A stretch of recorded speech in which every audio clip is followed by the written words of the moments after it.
up, people? How's everyone doing? Yeah. Okay, I've got two pieces for you today. The first one I'm going to do is all about those friends that you invite to places and they never turn up. It's called Fake Friend Monopoly, so I hope you enjoy it. For days and days, I've been lost in this daze. Inside of my mind, I've been lost in this maze. I'm trying to use Waze, but the app keeps crashing. My GPS is broken, my HP's flashing. I had to go through breakups for me to break down just so I can make a breakthrough.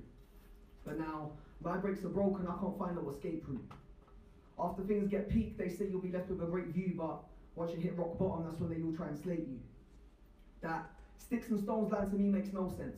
Because to me, words are more powerful than anything physical, and you could even do a ritual at Stonehenge trying to seek revenge on a friend who befriended, offended, pretended to be your friend.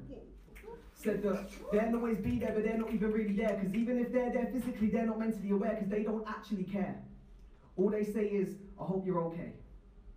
You have to reply with yes, because if you reply with no on the reason why, then they don't want to know. Imagine getting £200 for every time someone in your past would go.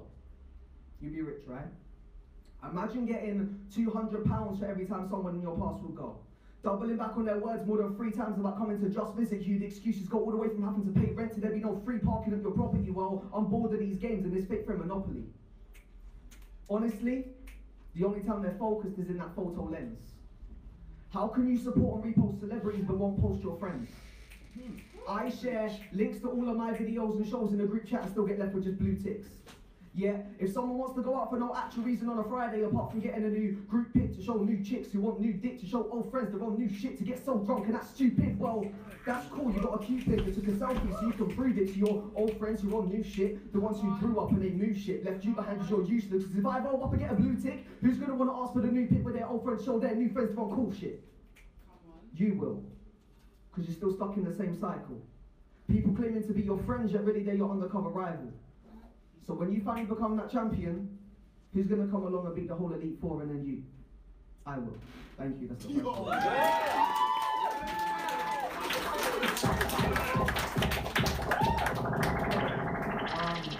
One more for you guys. I actually shared a video of this on Facebook around 3 weeks ago and it's just under 400,000 views, which is kind of crazy.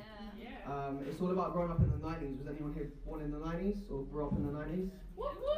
Alright, cool. Hopefully you'll be able to relate to everything I say this. I was born in 1994. But if I shaved off my beard, you'd probably think I was born in the 2000s or maybe just before. See, back in the 90s for me, everything was easy. From reading Biff and Chip at school to going home and watching Recess on my TV. I was so into Pokemon, I literally thought that I was Ash.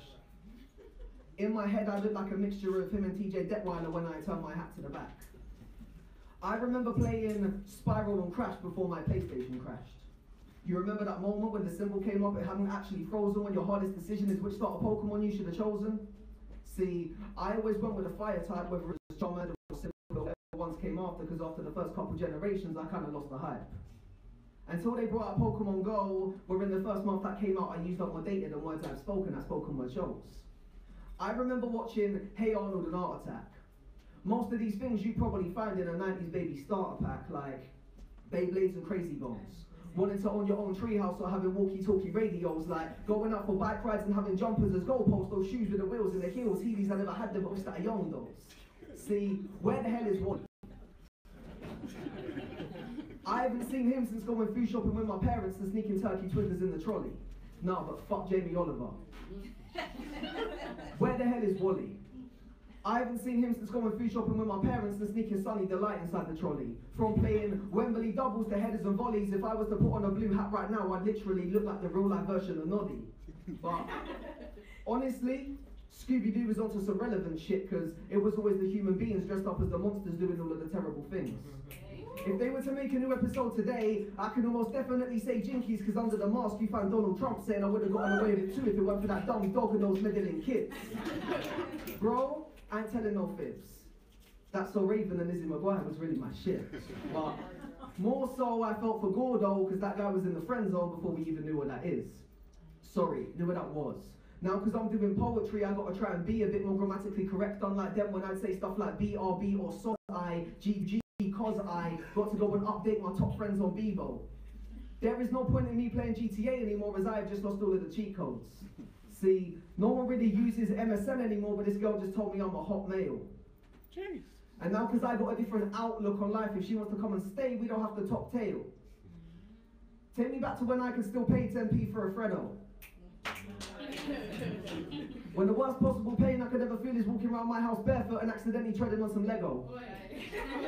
I used to bang out Busted and S Club 7 so much like I was in some European rave dancing to techno, but maybe I was just reaching for the stars from the get-go, because I would have these glow-in-the-dark stars on my ceiling and I look up at them every night before I drift off.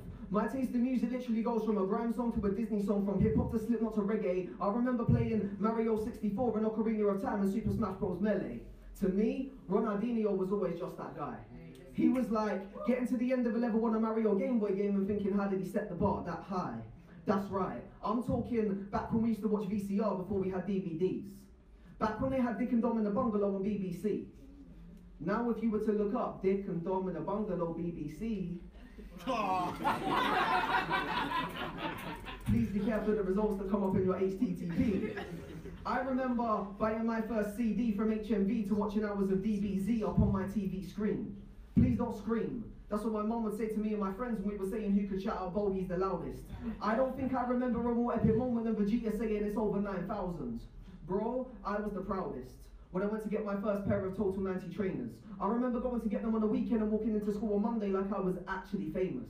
I felt like Harry Potter when he rolled that first Nimbus 2000. Like Goku when he rolled that first Nimbus Cloud, or the first time that Mario defeated Bowser. It felt like when I got that first Just Do It bag, my friend had that new End Up song on his Sony Ericsson Walkman phone. I was like, can you please Bluetooth that?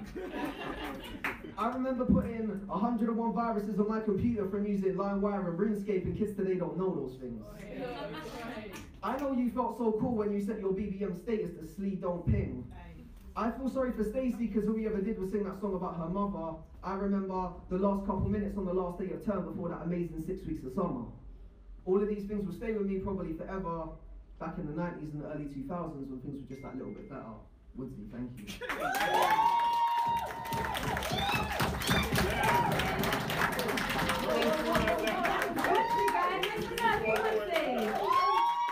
Make sure you follow Woodsy on Instagram. It is Woodsy Gram. That's WOODZY Gram. Woodsy Gram. And how many followers did you say you had? Wow. Wow.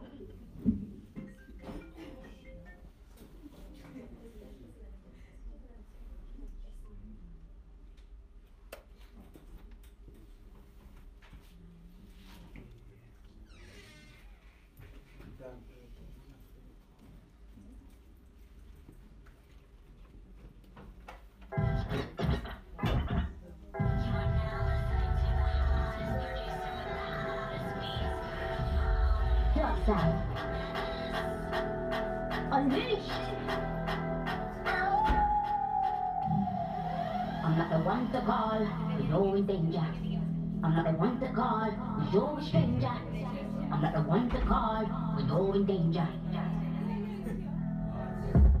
First off, shut your car.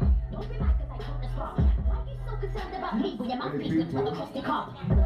You're seeing what you're seeing on Instagram and all the other social media sites for Arch1. Follow me, I'll follow you back. Share the love. Thanks, people.